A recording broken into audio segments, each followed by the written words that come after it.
থাকছে দিয়ার বার্থডে আর প্রচুর খাওয়া দাওয়া, সকালের একটা হেলদি ব্রেকফাস্ট রেসিপি যেহেতু বাবা খেতে চেয়েছিল, আর থাকছে গুটলুর একটু রাগ হয়েছিল কেন সেটা নিয়ে ডেসক্রিপশন। তো চলো শুরু করা যাক। Oh my God! Wow! সকাল সকাল উঠেই কিন্তু ফ্রেশ হয়ে বেরিয়েছিল, খুব জোর খিদে। ভাবলাম কি টিফিন বানাবো, তখন বাবা বললো আগের দিন যখন চিড়ের পোলাও বানিয়েছিলিস আমি তো ছিলাম না, তো আজকে আমাকে চিড়ের পোলাও বানিয়ে খাওয়া। আর এই যে কারি পাতাগুলো দেখো, এটা কিন্তু আমাদের পাড়ার একজনের বাড়ির গাছের, তো সেখান থেকে বাবা নিয়ে এসেছিল। তো ভাবলাম যখন আছে তাহলে একটু চিড়ের পোলাও বানিয়েই ফেলি। আর তোমরা চিড়ের পোলাওয়ের যদি ব্লগটা ডিটেলসে দেখতে চাও তাহলে আমার শর্টসে দেওয়া আছে, স্টেপ বাই স্টেপ দেখে নিও। আগের দিনের থেকে কিন্তু আজকে আরেকটু বেটার করেছিলাম, আরেকটু অন্যরকম করে করেছিলাম। আর যেহেতু কারি পাতাগুলো একদম টাটকা, তাই জন্য এটার কিন্তু টেস্টও আলাদা ছিল। নাহলে দোকান থেকে কিনলে দেখবে একদম গাঢ় কালারের থাকে, একটু ডার্ক কালারের। আজকে কাজু বাদাম কিশমিশ দিয়েছি, আগের দিন কিন্তু কাজু বাদাম কিশমিশ ছিল না। তো আরেকটু বেশি করে ঘি আর একটু মিষ্টি দিয়ে ভালো করে একদম টেস্টি গরম গরম চিড়ের পোলাও কিন্তু সকাল সকাল বানিয়ে নিয়েছিলাম। দেখো কতটা ঝরঝরে হয়েছে। তোমরা কিন্তু মোটা চিড়ে নিতে ভুলো না। আর অবশ্যই যদি তোমাদের ইচ্ছা করে এটা এরকম একটা হেলদি ব্রেকফাস্ট বানিয়ে খেতে, তাহলে কিন্তু অবশ্যই আমার শর্টসটা দেখে তোমরাও বাড়িতে বানিয়ে নাও, আর আমাকে জানিও কিন্তু কেমন খেতে হয়েছে। দেখো দেখেই বোঝা যাচ্ছে কতটা টেস্টি হবে। আর সাথে একটা গরম চা, এটা তো মাস্ট, এটা না হলে হয় না। আমার বাবা দিনে 10-12 বার চা খায়, আমি 2-3 বার খাই। আর আমি চা খাওয়া মানে আমার গুটলুও চা খাওয়া।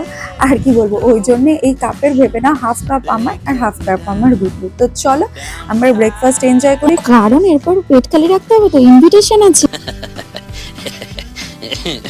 লাঞ্চ স্কিপ করবো, তার কারণ বললাম এটা লাঞ্চ হালকা পাতলা করেছি। দেখবো বাঙালিদের বাড়িতে এটা কার বাড়িতে হয় যায় না, আমাদের বাড়িতে হয়। যেদিনকে বাড়িতে কোনো অনুষ্ঠান থাকে সেটা যে বেলারই হোক, লাঞ্চ ডিনার যে বেলারই হোক, বাকি বেলাগুলোয় হালকা পাতলা খাবার খাওয়া হবে।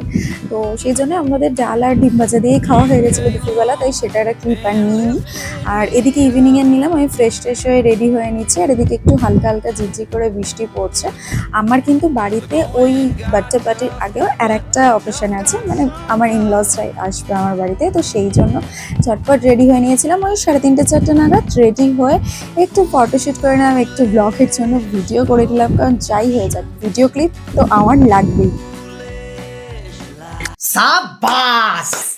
তারপর 7টা-7:30 নাগাদ এদিকে নিচের ঘরে সাজানো হয়েছিল, ডেকোরেশন করা হয়েছিল। আর ল্যান্ডস্কেপটা আমি ভিডিওটা নিতে ভুলেই গেছিলাম, তো আমার বোন ওটাকে লম্বায় নিয়েছিল বলে এইভাবে ক্রপ করে তোমাদের দেখানো হয়েছে, নাহলে কিন্তু ওখানে ডেকোরেশনটা খুবই সুন্দর করেছিল। তো চলো খাবার পাটে আসা যাক।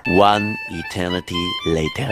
আমি কিন্তু রাত্রিরের খাবার ঘরেই নিয়ে এসেছিলাম, কারণ হচ্ছে আমি রেস্টুরেন্টে গেলেও পা ঘুরিয়ে চেয়ারের উপর পা তুলে বসি, আমি হাত দিয়ে খাবার খাই। তো এটা তো অনেকের আনকমফোর্টেবল লাগতে পারে, আবার অনেকে বলতে পারে তোমার কালচার নেই, তোমার শিক্ষা নেই। ম্যাটার করে না। অ্যাকচুয়ালি খাওয়ানো মানে লোককে খাওয়ানো বা আমার নিজে খাওয়া, দুটোই আমার কাছে খুবই ফেভারিট জিনিস। তো সেই জন্য আমি কমফোর্টেবল হয়ে একদম বাড়ির ট্রাউজার পরে বা হাফ প্যান্ট পরে বসে রিল্যাক্স হয়ে পায়ের উপর পা তুলে বসে জমিয়ে খাবো, এটাই আমার সব থেকে বেশি ভালো লাগে। তো চলো মেনুতে কী ছিল তোমাদেরকে বলে দিই। কেক আমি খাই না, তো সেই জন্য কেকটা স্কিপ করে গেছি। তারপরে ছিল ফিশ ফ্রাই, স্যালাড আর লুচি, আর ছিল কাশ্মীরি আলুর দম। কাশ্মীরি আলুর দম জাস্ট ফাটাফাটি হয়েছিল। আর ছিল পোলাও আর চিকেন কষা আর চাটনি, পাঁপড় আর আইসক্রিম। ওই দুটো আমি স্কিপ করেছি। আরও কিছু খাবার রাখা আছে যেগুলো আমি নেক্সট ডের ব্লগে তোমাদেরকে দেখাবো। তো আসার পরে এদিকে আমি দেখছি যে গুড্ডুর খাবার অলরেডি শেষ হয়ে গেছে, আর কিছুটা খাবার ওর মানে বিছানাটার উপরটা পড়ে আছে। তো ওই জন্য ওকেও খেতে দিয়ে দিলাম, কারণ ওরও বেচারার তো খিদে পায়। আর খাওয়ার চোটে, খিদের চোটে দেখো আর একজন আছে টিফিন বক্স কামড়ে খেয়ে নিয়েছে। কার বাড়িতে খরগোশ আছে তারা কিন্তু আমাকে কমেন্ট করে জানিও। আর সবার যদি থেকে থাকে একটা করে পিক কিন্তু আমার কমেন্ট বক্সে অবশ্যই দিও। ওরাও কিন্তু আমার মতন এরকমভাবে দেখো তো গুটলুর মতো খেয়ে নেয় কিনা। আর গুটলুকে যখনই আমি খাবার দিই না, এক্সাইটমেন্টে 2টো পা 4টে পা সব কিছু একবারে বাস্কেটটার ভেতরে ঢুকিয়ে তারপরে ও খায়। তো এদিকে তো ও খাবার খেয়ে নিচ্ছিল, আর আমি ওদিকে একটু ফোন ঘাটছিলাম। খানিকক্ষণ পর খেয়াল করিনি, দেখি ও আমার পাশে সেরকম চুপ করে বুকটা গুজে শুয়েছিল। কজ হচ্ছে আজকে ইভিনিংয়ের ওর সাথে খেলাটা স্কিপ হয়ে গেছিলো, তোমরা আগের ব্লগেও দেখেছো। ওর সাথে একটুখানি সন্ধ্যাবেলা টাইম দিতেই হয়, নাহলে আমাকে এসে কামড়াতে স্টার্ট করে। তো চলো আমরা একটু খেলাধুলো করে ঘুমিয়ে পড়বো। তোমাদের সাথে দেখা হচ্ছে আবার নেক্সট ব্লগে। ততক্ষণ আমার চ্যানেলটাকে সাবস্ক্রাইব করতে, লাইক অ্যান্ড কমেন্ট করতে ভুলো না। And don't forget to press the bell icon, যাতে আমার ব্লগটা ফার্স্ট তোমাদের কাছে যায়। দেখা হচ্ছে নেক্সট ব্লগে। Till then, tata.